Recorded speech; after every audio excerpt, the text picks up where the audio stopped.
ગુજરાતના પહેલા કોંગ્રેસના પ્રમુખ આપણા યાણા સરદાર વલ્લભભાઈ પટેલ હતા. શું સાચી વાત છે? 100%. બીજો પ્રશ્ન એવો, આમાંથી ઘણા બધા મારા વડીલો, મારી માતાઓ ભણેલી છે.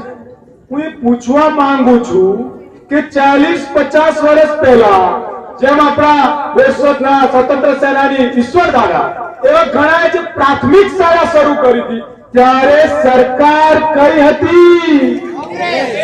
100%. આપણે જે પેટલાદથી વિદ્યાનગર, પેટલાદથી બોરસદ, પેટલાદથી ખંભાત, પેટલાદથી અમદાવાદ, શું આ 220 વર્ષથી છે કે પહેલા હતી? તો કઈ સરકાર હતી? કોંગ્રેસ. 100%. Vote for Congress.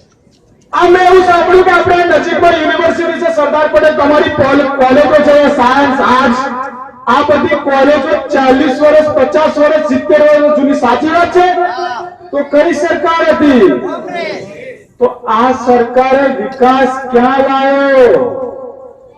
તમે બધું જ જાણો છો છતાં પણ તમે જોરથી કીધું કોંગ્રેસ, કોંગ્રેસ, કોંગ્રેસ. તો પછી આ બાવા ક્યાંથી આ મારા મિત્રો? હજુ નથી ખબર. મારો પ્રશ્ન ઘણા નાના છે, સાંભળજો બહુ ધ્યાનથી, તમારા દિલ અને દિમાગમાં ઉતારી લેજો. આ ગોળ ગોળ દારૂની બોટલો અને નાસ્તાને ખોટી વાર્તામાં આવીને પોતાની જિંદગીનો જે અમૂલ્ય વટ છે ને એ છે મતદાન. કારણ કે આપણે ભગવાન પર માનીએ છીએ અને ભગવાન પછી જો દેશનું કોઈ કલ્યાણ કરી શકતું હોય ને તો આ મારા દેશના મતદારો છે, બાકી કોઈ નથી કરી શકતું. મારા આ કઈ સરકારની વાત કરે છે? કયા વિકાસની વાત કરે છે? અરે હું કોંગ્રેસનો એક સામાન્ય કાર્યકર ચેલેન્જ કરું છું, ભારતીય જનતા પાર્ટીનો એક પણ કાર્યકર વિકાસ બતાવી દે ને તો પટ્ટો ઉતારીને નીકળવા તૈયાર છું. બતાવ મને વિકાસ. અરે મફત ભણવાની દેશ આઝાદ થયો એ સમયે સ્કૂલો અમે બનાવી, કોલેજો અમે બનાવી, યુનિવર્સિટીઓ અમે બનાવી, રસ્તા અમે બનાવ્યા, નગરપાલિકાઓ અમે બનાવ્યા, પોલીસ સ્ટેશન અમે બનાવ્યા, જિલ્લા પંચાયત અમે બનાવી, બસો અમે ચાલુ કરી, ટ્રેનો અમે ચાલુ કરી, અને પર્વતો ખોદીને રસ્તાના માર્ગો પણ અમે આપ્યા. અને આજે વિકાસ કે છે? કયો વિકાસ? માત્ર ને માત્ર ખોટા વાયદા અને ભરમાવાનો વિકાસ અમને કર્યો છે. અરે દાળ ચોરો મારા નાના ફૂલકાઓને ભણવું હોય ને તો પણ લાખ રૂપિયા જોઈએ. ભારતીય રાષ્ટ્રીય કોંગ્રેસ મફતમાં ભણાવતી હતી. પાકિસ્તાનની વાત કરે છે. અરે પાકિસ્તાન તો મારા હિન્દુસ્તાનની એક નારી હતી, નામ છે સ્વર્ગીય ઇન્દિરા ગાંધી, જેણે લાહોરમાં પગ મૂકીને પાકિસ્તાનને કીધું હતું પાકિસ્તાન સુધરી જા નહીં તો ચાલુ નહીં. એ ઇન્દિરા ગાંધી ભારતીય રાષ્ટ્રીય કોંગ્રેસી હતી. આજે બી હું કહું છું, સોગંદમાં ભારતની સોગંદ કહીને કહું છું, ભારતીય જનતા પાર્ટીના પરિવારમાંથી એના એક કાર્યકરમાંથી આ ભારત દેશમાં કોઈ શહીદ થયું હોય અને મને નામ આપી દે તો પણ મારી ગુલામી કરવા તૈયાર છું. આલ્યા માલ્યા જમાલ્યા કશું કર્યું નહીં. વિકાસ વિકાસ વિકાસ કયો વિકાસ? વાર્તાઓનો, લોલીપોપનો, ખોટું બોલવાનો આ વિકાસ થયો છે? ના નથી પાડતો. લખજો કાગળમાં, ખૂબ સરસ વિકાસ થયો છે. દારૂના અડ્ડાઓનો વિકાસ થયો છે, જુગારના ધામનો વિકાસ થયો છે, જેની જોડે સાયકલ નથી અને બાઇકનો વિકાસ થયો છે, જેની જોડે બાઇક નથી અને ગાડીનો વિકાસ થયો છે, જેની જોડે ગાડી નથી અને બંગલાનો વિકાસ થયો છે. માત્ર ભારતીય જનતા પાર્ટીના નેતાઓનો વિકાસ થયો છે, બાકી કશું આ વાતને તમારે લઈને જવાની. બ્લોક અહીં બેસાડ્યા ધારાસભ્ય, તમારી મદદ માટે ધારાસભ્ય આવે અને પહેલામાં પેલું તો ચાલીને અને હું પેટલાદને સેલ્યુટ કરું છું, સલામ કરું છું.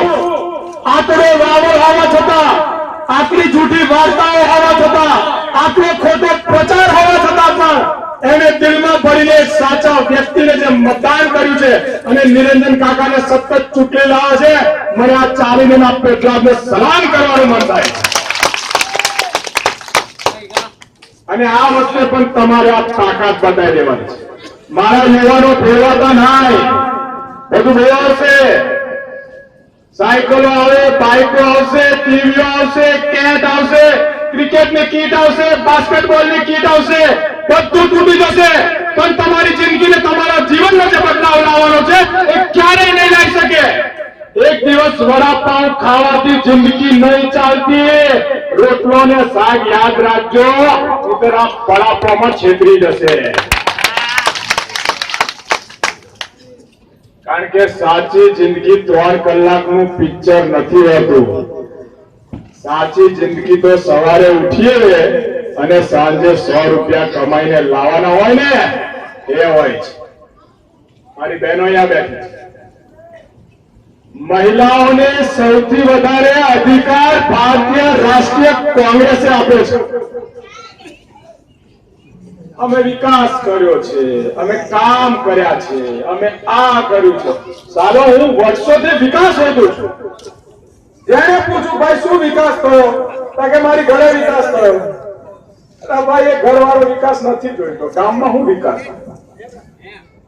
આ પરિસ્થિતિઓ જ્યારે નિર્માણ પામી રહી છે, હું આપને 2 હાથ જોડીને વિનંતી કરું, મારા યુવાન મિત્રોને ખાસ, મારા વડીલોને ખાસ, મારી બહેનો, મારી માતાઓને ખાસ વિનંતી કરું કે ખોટી વાર્તાઓમાં ક્યારેય ના છેતરાય.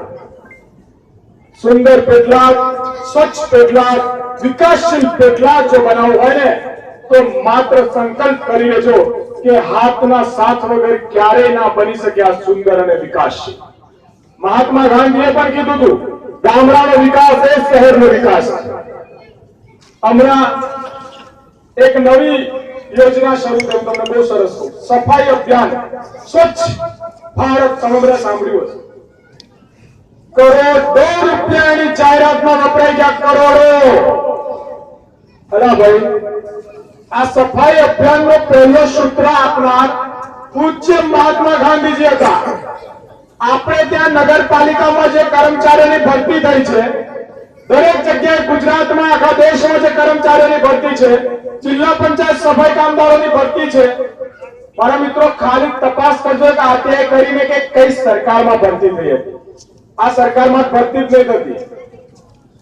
એક ભરતી આ સરકારમાં નહીં થતી. શિક્ષકો 2500 રૂપિયા મળે, પોલીસ 5000 માં મળે, મામલતદાર ફોર્મ ભરે પૈસા ઘેર એકે ના મળે.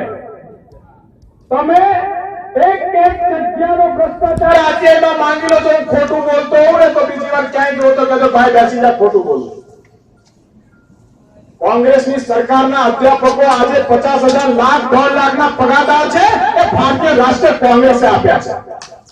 આજે પણ લાખોનો દેવાદાર ધરાવતા જે ખેડૂતો હતા, એનું એક ચૂંટણીમાં જો દેવું કોઈ માફ કર્યું હોય ને, તો ભારતીય રાષ્ટ્રીય કોંગ્રેસે કર્યું છે.